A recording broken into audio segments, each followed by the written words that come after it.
Well, good morning, everybody, and welcome back to the channel. So, um, this video we're going to be working on getting this nacelles wrapped up. Hasn't taken me too long to actually do this. The first one took a while because I was trying to figure out the wire management and placement of everything because there's just a lot of stuff going in these nacelles. Second one went a lot faster. So, I have one already assembled. And before I put this one together, I wanted to show everyone kind of how I did the wiring inside of here to give you a better idea of if you want to duplicate this on yours. Excuse me. Oh, allergies this morning. So, pretty simple. I got about 4 or 5 things going on inside these nacelles. Maybe more, it looks like, actually. So on the first half with the chiller grills, I just painted these with Tamiya clear blue and super glued them in place. As far as the lighting goes, I've got several things of light happening.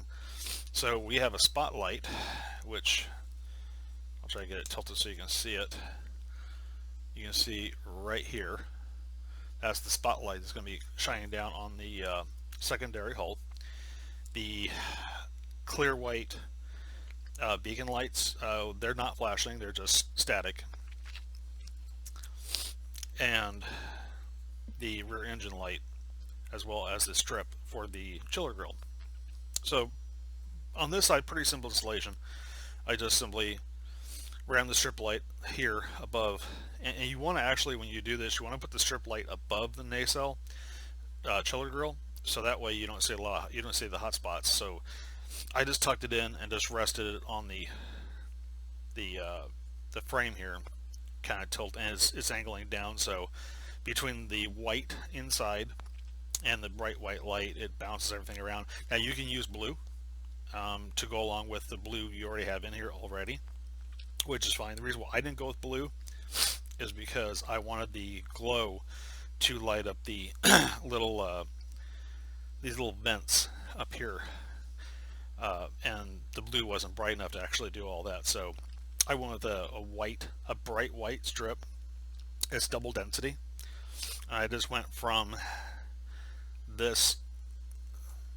that guide pin hole all the way up to pretty much the vent here itself. As far as tying everything together, it looks like a royal mess in here, but it actually makes somewhat sense. So I basically tied in the engine light to the LED strip, then the 3 millimeter clear white bulb I junctioned into the connections here, and that's running my fiber optics all the way up to these 2 points right here. And then for the spotlight effect here, what I used, because it's such a really tight space, and I did actually have to sand down the side of the motor unit or the motor housing. I had to sand it down quite a bit just to get the clearance, because it did actually hit it a little bit. But you can just sand that down a little bit and you'll get the clearance you need. Per the spotlight, what I used, I believe these are 2 millimeter. Let me double check this. Yes, these are 2 millimeter LEDs, and let me get one out here. Well, you can see that.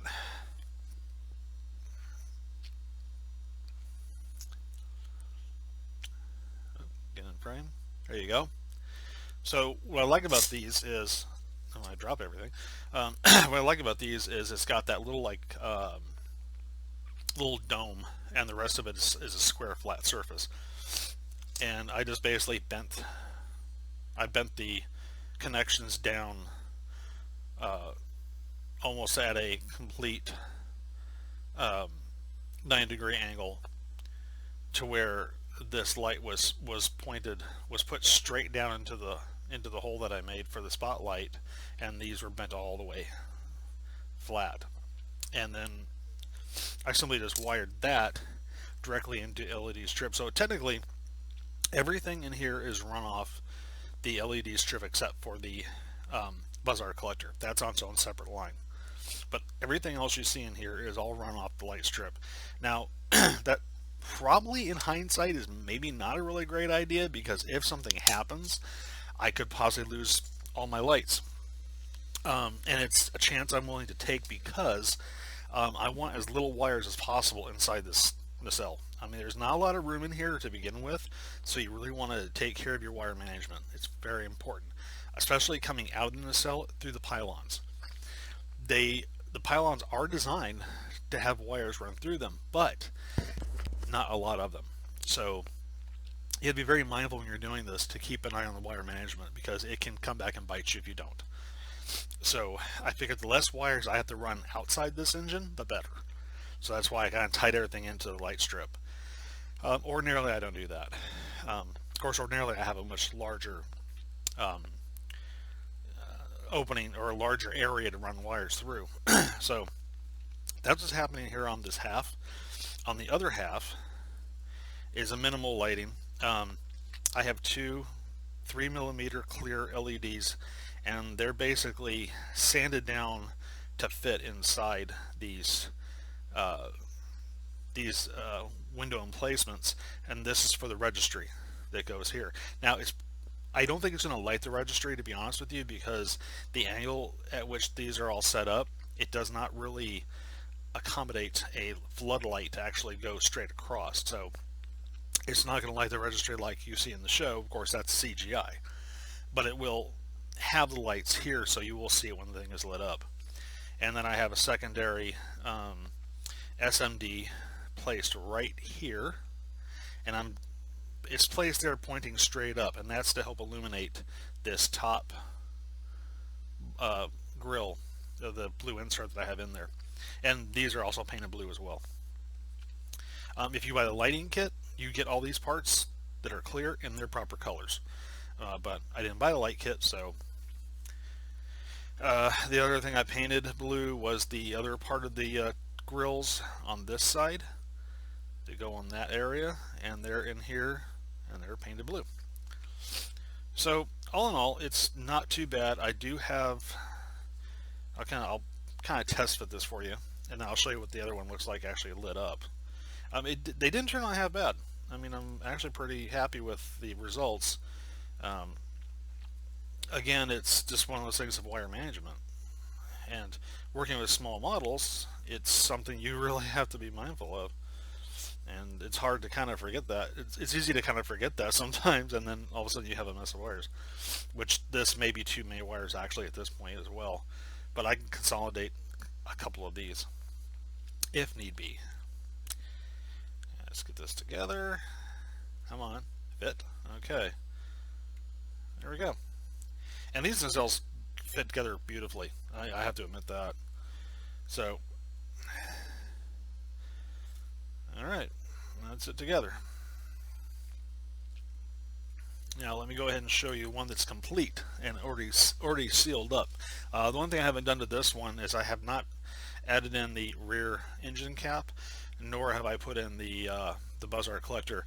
I don't want to put this stuff in until the very last minute, because I don't want to screw them up or spray dull coat on them, so they're staying off until the last possible moment. And on the completed one, I only have 2 sets of wires coming out, which I'll end up doing to this one over here as well. And these 2 sets of wires are, one is to the buzz arc collector lighting, and the other is to all the internal lights.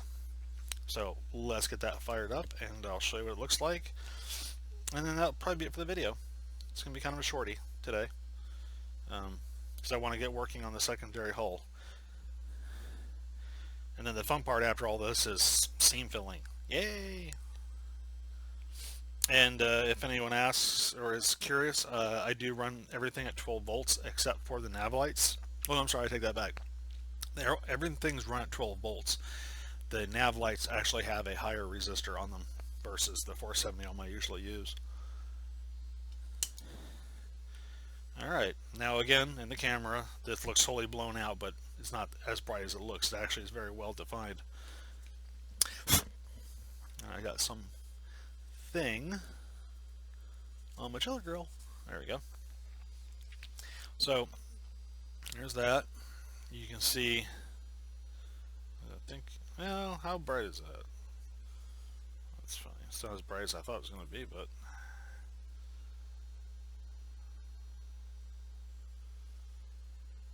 that's odd. That was actually brighter on the top than it is now. Don't know why it's not. Not sure. But anyway, uh, so you can see there's the chiller grill, and then here are the two.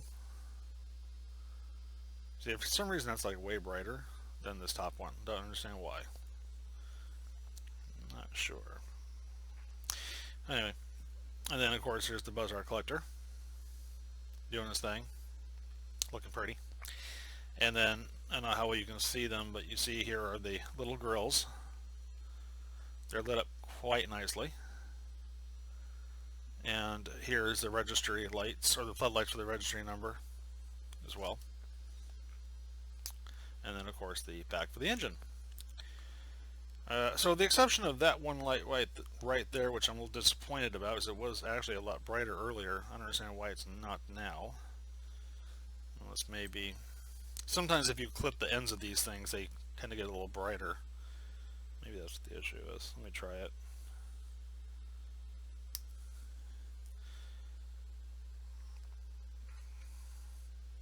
Yeah, that's actually...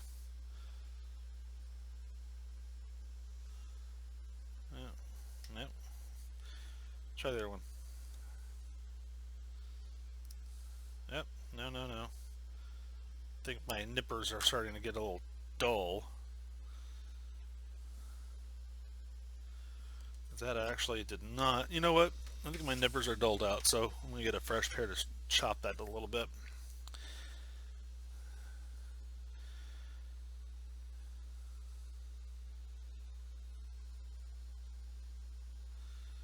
So,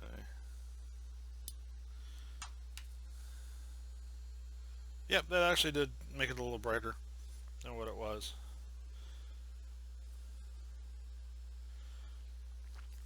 Anyway, yeah, sometimes my nippers are, well, I've had these nippers for quite some time, so they're starting to dull out. But anyway, that's pretty much it for the nacelle. Once I get the seam work all finished or filled in, I did give it a rough sanding just to smooth everything out on the seam, and there's definitely no high or low spots, which is nice. And I credit that to the fact this is a tongue and groove assembly. So with that, it's not going to have any high and low spots. So all I got to do is just fill in the gaps, which is not a problem. I took a little sand sponge to that and smoothed everything out, and it's pretty smooth now. And then once I get it filled, I'll do a repaint or some touch up with this, and then this should be good to go. Oh, and here's, I don't know how you can see the spotlight. There's the secondary hull spotlight. That little 2 millimeter light does a pretty good job of lighting up the sides. See it on my hand there. It's pretty bright. So, yeah, that's pretty much that for that one. Like I said, the other one's going to be about the same. All I got to do is just get it fired up. So I understand why that one fiber optic is kind of dulled, but that's alright. It's no big deal. Anyway, yeah, that's it. Overall assembly, awesome. Not an issue. Everything fit beautifully. I did have to kind of force, not really force, but the chiller grill was a little warped, so I kind of had to hold one end down, super glue it, and hold the other one down, and super glue the other end of it. But that's fine. That was minor. No biggie on that one.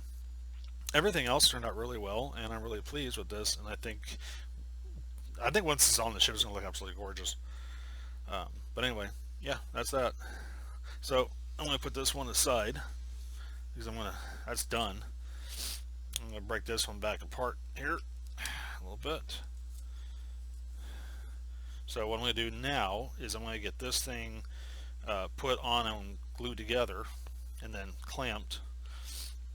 And then I'll go ahead and consolidate as many wires as I possibly can out of this, so I only end up running 2 sets like I did that one.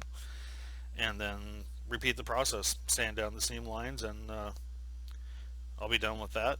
And I think my next one will be working on the secondary hull. So that will be actually the next video, will be that. So, yeah. Oh, and this light in back here, it was actually just a blue LED. It's a blue LED, which I know you probably can see that, but it's not painted or anything. It's just a straight blue LED. And I used the ones that actually are colored plastic blue. Oh, before I go, one thing I will suggest is when you put the LED in the back here for the engine, you'll want to shave that or sand that down flat. And I sanded it down almost, I would say, just about to the metal inside. It's only just maybe a couple of millimeters away from it. And the reason why I did that is because when I put this light in and I put the end cap on, the light bulb itself was almost all the way into the end cap and was creating a really bad hotspot. So I just shaved it down as far as I could shave it, and that actually gives a lot more space between this and the end of the cap, which gives a little more light spread. So just a note, you may want to shave that down, unless you want it bright like that. It's up to you. But anyway, that's it for this video. Thanks again for watching, everybody, and I hope everyone's having a good weekend. My weekend got off to an early start today. I ended up waking up quite early, which is fine. Give me a chance to get my desk cleaned off and more of this work done. So, yeah, so have a good weekend, everybody, and I'll catch y'all next time when we start the secondary hull. So, thanks again for watching. Bye.